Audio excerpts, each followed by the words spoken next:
ये हमारी milling machine है। अभी हम सैंपल की प्रिपरेशन कर रहे हैं, जैसे कि इम्पैक्ट वैल्यू करते हैं 4P और आइजोड के लिए हम सैंपल तैयार कर रहे हैं। उसकी कटिंग करना हम इसके ऊपर मिलिंग के ऊपर शुरू कर रहे हैं। इसको ऑपरेट करेंगे।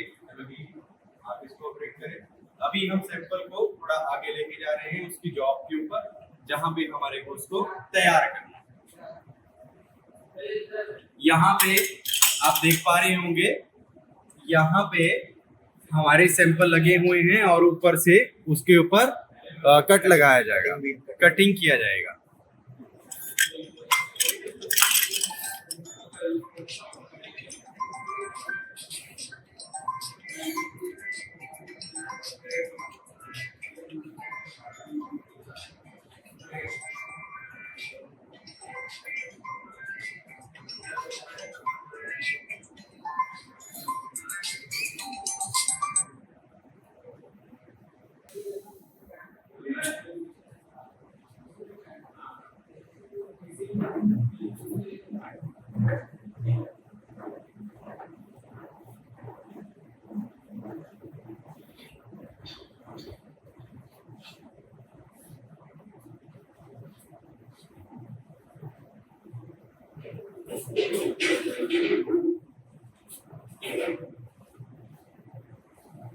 जब कभी भी आप इस मशीन के ऊपर जाएं तो पर्सनल प्रोटेक्टिव जो इक्विपमेंट्स हैं उनको जरूर पहने।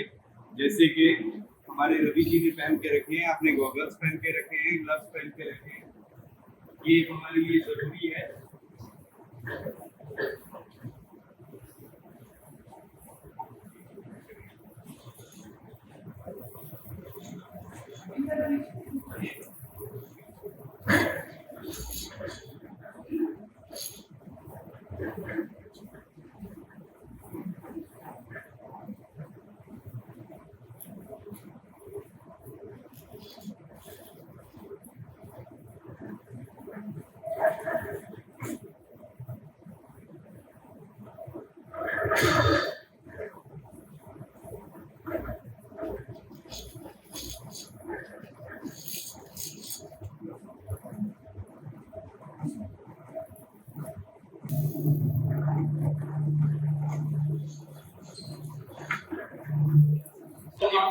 ये सैंपल हम बना रहे हैं 4P इफेक्ट के लिए, और इसका जो डायमेंशन रहेगा वो कुछ इस तरीके से रहेगा कि इसका जो लेंथ रहने वाला है वो 55 mm रहने वाला है, और उसका जो हाइट रहने वाला है वो है आपका 10 mm का।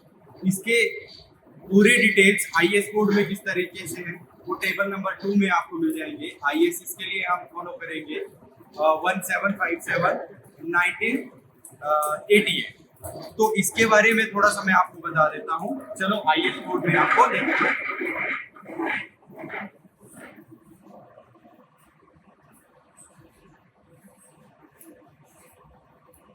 जैसे कि आप यहाँ पे पढ़ पा रहे होंगे, लेंथ हमारा जो नॉमिनल डायमेंशन है वो mm में है, और मैकेनिकल टॉलरेंस उसका दिया गया है कि ज़्यादा से ज़्यादा आपको टॉलरेंस है तो कितनी एक्सेप्टेबल होगी 0.60, और उसमें जो आपका हाइट है वो 10 mm रहने वाला है और 0.06 की टॉलरेंस उसमें दी गई है। एंगल ऑफ नॉच भी दिया गया है, जब हम नॉच तैयार करेंगे तो वो भी 45 डिग्री का नॉच दिया गया है। हाइट बिलो नॉच दिया गया है 8 mm, जो नीचे नॉच के नीचे हाइट रहने वाली है वो मतलब 2 mm का आपका नॉच बनेगा, ठीक है। और जो angle between the adjacent longitudinal face of the test piece जो है वो 90 डिग्री रहने वाला है, +-2 का डिग्री का उसमें टॉलरेंस है। तो हम 1757 1988 IS कोड को फॉलो करेंगे for the preparation of test piece. Okay,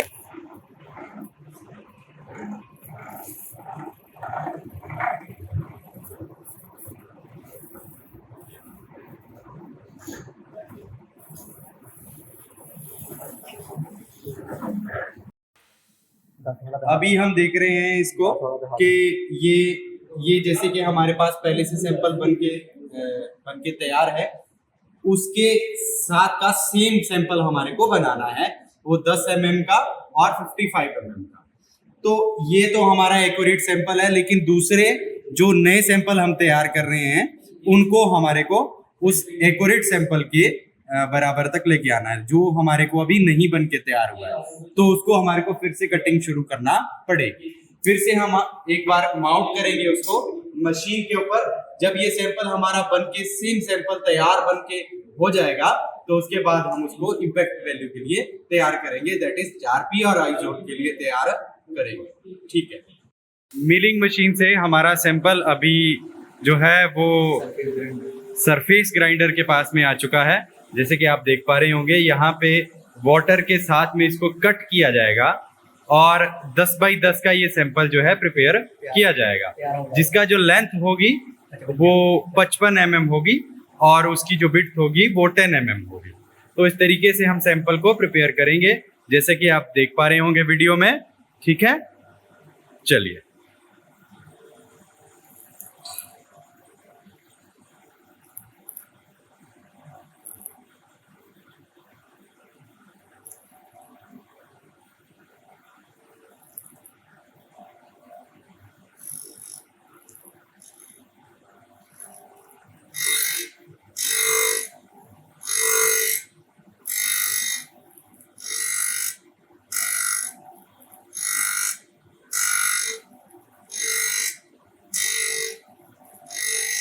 कुछ इस तरीके से जो है हम सरफेस ग्राइंडिंग करेंगे अपने जो सैंपल होगा उसकी, और वैसे ही हमारा सैंपल जो है वो तैयार हो जाएगा इम्पैक्ट के लिए।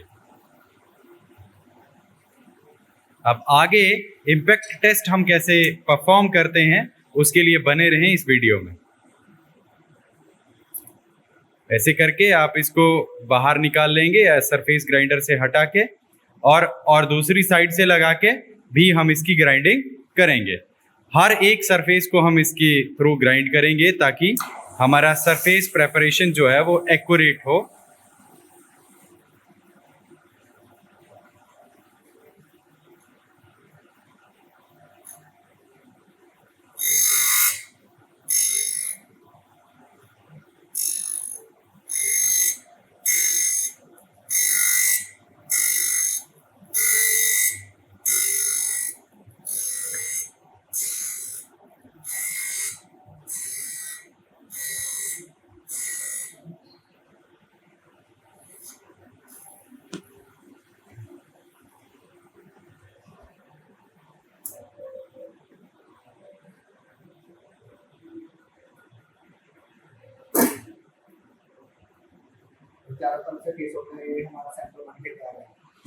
जैसे कि चारों तरफ से ये इसकी सरफेस ग्राइंडिंग हो चुकी है। अब हमारा सैंपल जो है वो पूरा तैयार है। अब इसको हम नॉच प्रिपरेशन के लिए लेके जाएंगे। चलिए, ये है हमारा ब्रॉचिंग मशीन। अब हमारा इम्पैक्ट का जो सैंपल है वो नॉचिंग के लिए तैयार है। हमने उसका लेंथ प्रिपरेशन कर लिया है 55 mm और 10 mm का उसका विड्थ को और हाइट को मेंटेन कर लिया है। इसके बाद हम उसके ऊपर नॉच प्रिपरेशन करेंगे, नॉच को लगाएंगे जो कि 45 डिग्री के एंगल के ऊपर होगा। ये ब्रॉचिंग मशीन के ऊपर हम सैंपल को कुछ इस तरीके से रखेंगे, आप देख पा रहे होंगे वीडियो में। कुछ इस तरीके से हमारे सैंपल को पहले फिक्स किया जाएगा इन दोनों क्लैंप्स के थ्रू। ठीक है,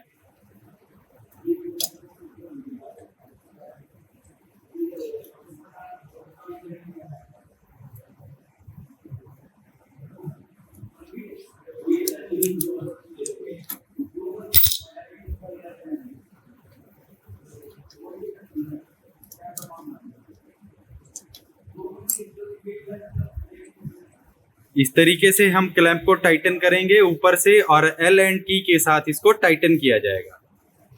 जैसे कि आप देख पा रहे होंगे, इसको एल एंड की के साथ टाइटन किया गया। दूसरे क्लैंप को लगाया जा रहा है और एल एंड की के साथ टाइटन किया जा रहा है। ये टाइट हो गया। उसके बाद जो है हम उसके ऊपर नॉच प्रिपरेशन करेंगे। ब्रॉचिंग मशीन को ऑन करके हम उसके ऊपर नॉच बनाएं। 45 डिग्री के एंगल के ऊपर ये नॉच का प्रिपरेशन होगा और 2 mm का ये विड्थ रहेगा। बॉटम से जो नॉच की जो दूरी रहेगी वो 8 mm की रहेगी। चलिए आप देखें किस तरीके से ये मशीन वर्क करती है। That is called broaching machine. जिसके थ्रू हम सैंपल बना रहे हैं, किसके लिए? इम्पैक्ट के लिए।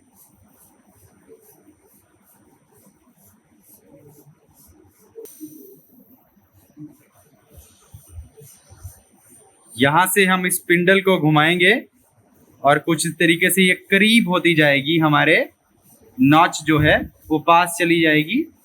नॉच बनाने के लिए हमारा ये जो रोटर जो पार्ट है वो चलता जाएगा और इसके ऊपर वी नॉच बना देगा, जो कि हमारा सैंपल।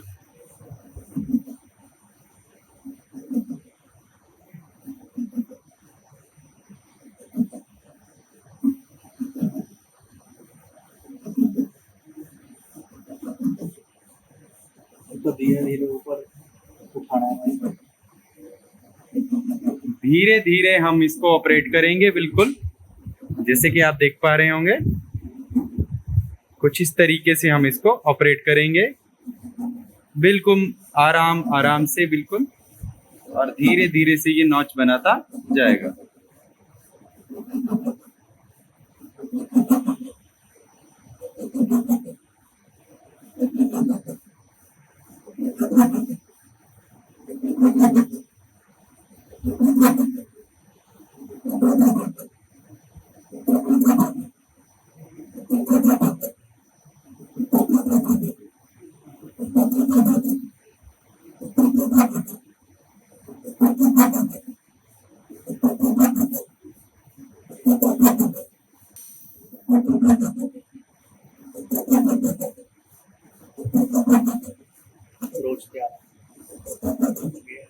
जैसे कि आप देख पा रहे होंगे, इसमें कुछ साउंड जो है वो आपको सुनाई दे रहा होगा। जब ये साउंड आना हमारे को बंद हो जाएगा तो समझ लो कि हमारा नॉच का प्रिपरेशन जो है तो हो चुका है।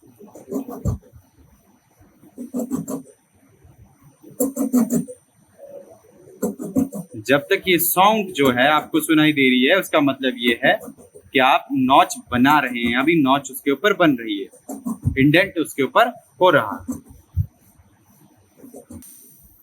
जैसे कि आप साउंड जो है वो ऑफ हो चुका है, तो इसका मतलब है हमारा सैंपल जो है वो प्रिपेयर हो चुका है। अब हम इसको ब्रोचिंग मशीन को ऑफ कर देंगे इस बटन से। अब ये रोट करना बंद कर देगा और हम अनक्लैंप करेंगे एलन की के साथ इन क्लैंप्स को और अपना सैंपल को बाहर निकाल देंगे।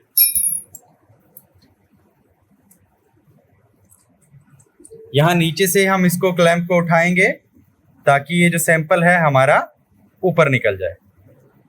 स्पिंडल को हम एंटी क्लॉकवाइज घुमाएंगे। देखिए यहाँ पे आप देख पा रहे होंगे, ये हमारा वी नॉच बन गया है।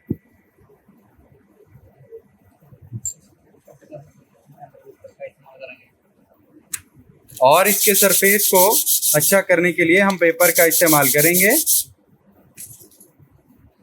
जिससे हम रबिंग करेंगे और प्रॉपर नॉच जो है वो तैयार हो जाएगी। देखिए जैसे कि आप देख पा रहे होंगे वीडियो में, कुछ इस तरीके से वी नॉच बनेगी, जिसका टॉप जो है वो कुछ ऐसे दिखेगा।